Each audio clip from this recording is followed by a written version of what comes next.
In 1995, after 11 years of publication, the Dragon Ball manga written by Akira Toriyama came to an end with Weekly Shonen Jump issue number 25. And shortly afterward, because the manga came to an end, the anime would follow suit as Dragon Ball Z would end with episode 291. However, in the anime, the story continued into Dragon Ball GT, but this time, the pen of Akira Toriyama would not dictate the primary story or the direction of the series. But if you were to go by the original works of Toriyama himself, which ended with DBZ and with the Dragon Ball manga, the ending of the series is quite polarizing. Many fans considered this ending to be a little bit too open-ended and unsatisfactory, while other fans thought it was perfectly in line with the shonen spirit of continuing to fight and continuing to pass on your legacy as a warrior to the next generation. Interestingly enough, a lot of fans actually thought that the ending may have been a bit rushed and often wondered what was in store for the characters and what Toriyama really wanted to do with the ending of the series. Well, what if I told you that Dragon Ball actually has two endings, both written by Toriyama? Fast forward to 2004, literally almost an entire decade after the manga ended serialization, the world became aware that they were going to re-release the manga in what was called the Kanzenban, the perfect editions, with a new ending written from Toriyama Sensei himself.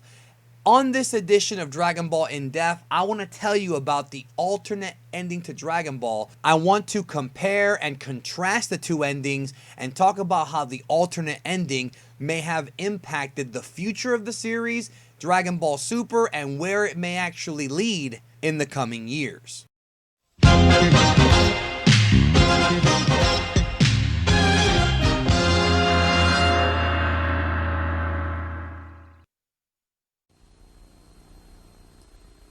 この放送はご覧のスポンサーの提供でお送りします。 On May 23rd, 1995, Weekly Shonen Jump's original publication of Dragon Ball came to an end. If you include Dr. Slump, series creator Akira Toriyama had been writing constant weekly manga with very few breaks for a little bit over 15 years.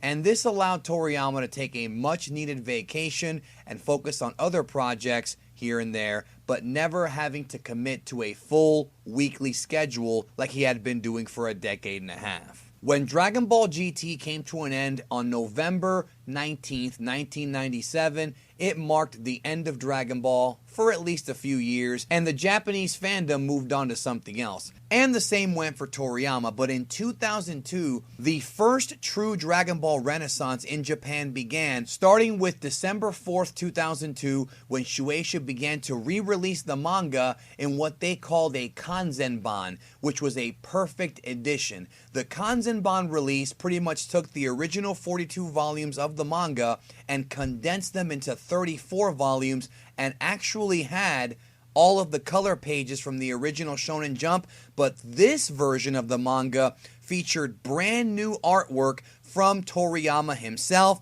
and the big surprise was a new ending. Now, I'm going to be blunt. The new ending is not really that much different from the old ending. There were just a couple of very interesting alterations that not only changed the character motivations for Vegeta, but also included an extra tidbit, an extra layer of friendship between Goku and Uub. Now, it's interesting because what Toriyama did was he actually added 3 new pages to the Kanzenban and replaced one of the pages from the original Tankoban. And what's even more interesting is that one of these pages is exactly the same as the original page in the original version, except for the text bubbles. The text inside the bubbles is different.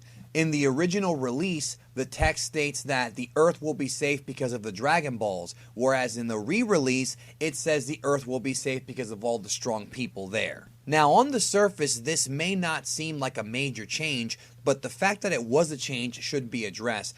it feels like Toriyama was trying to tell the audience that even though the Dragon Balls and the reliance of the Dragon Balls was a major plot point throughout the entire story, it really was the fact that there were so many good, strong people there who were willing to put their lives on the line to defend the Earth. So it kind of gives more credit to the characters that Toriyama created versus just the MacGuffin that is the Dragon Balls. Now, because the ending to Dragon Ball had been teased for so many years since Toriyama began writing it, and there were several parts in the series that could have been the end of the series, but actually wasn't, in the original print, the original publication of the manga and the tankobon, Toriyama had a goodbye message for the fans, letting them know that, yeah, this time it's really over. I'm really ending this thing.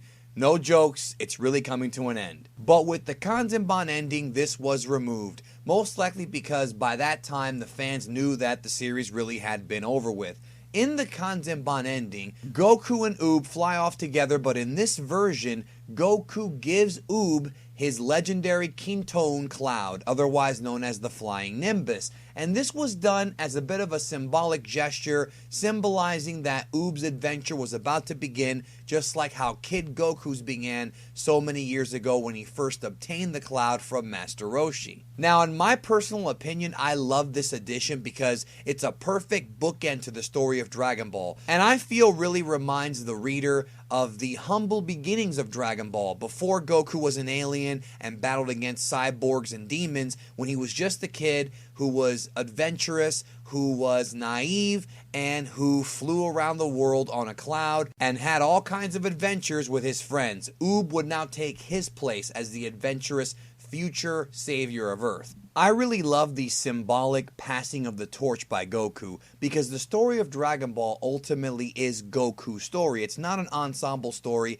It's about Goku and the people that he meets and he befriends along the way. This was Toriyama saying, even though the manga is over and we may not actually see what happens to Uub, and I'm not counting GT, I meant more so from Toriyama's mind, Uub is the future of the Earth.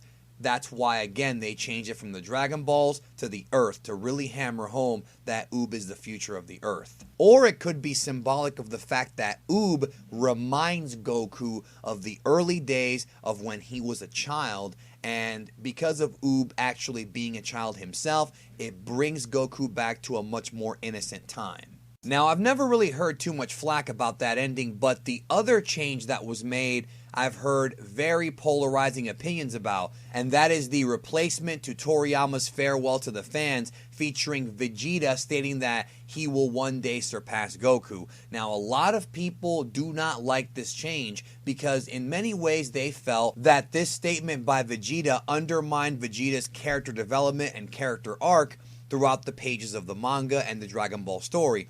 At the end of the battle with Kid Buu, Vegeta had come to terms with the fact that Goku was number one and that he had surpassed him as a fighter. And at this point, it seemed like Vegeta had finally found peace within himself and would no longer truly be Goku's rival. However, here in this last new page of the new ending, he says that he still seeks to surpass Goku. And this really bothered a lot of fans because they feel like at this point Vegeta should no longer be obsessed over that, and they feel like Vegeta's character at this point in the series should be way past that. However, what I find interesting is that when you look at what's happened in recent years with Battle of Gods and Resurrection F and now Dragon Ball Super, it would seem like Toriyama kept this ending in mind when writing the new material, because in the new material, which takes place after the Buu arc but before this ending, Vegeta once again wants to surpass Goku, and even though he did admit that Goku was number one, that doesn't mean that Vegeta is just going to lie around and let Goku stay at number one. He wants to surpass him. He no longer wants to kill Goku or has that hatred in his heart for Goku,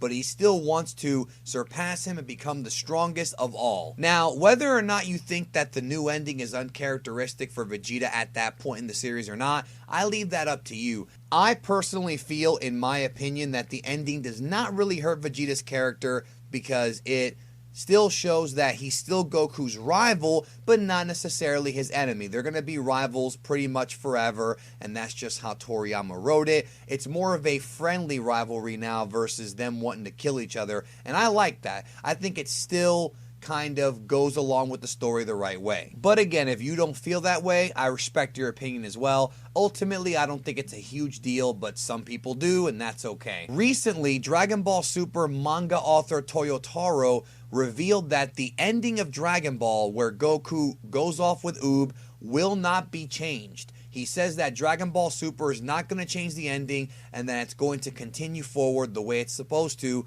and that at some point they will reach that point in the series. But the question is, now with Dragon Ball Super, are they going to reanimate that scene? Are they going to redo the last 3 episodes of DBZ except use the Kanzenban ending this time?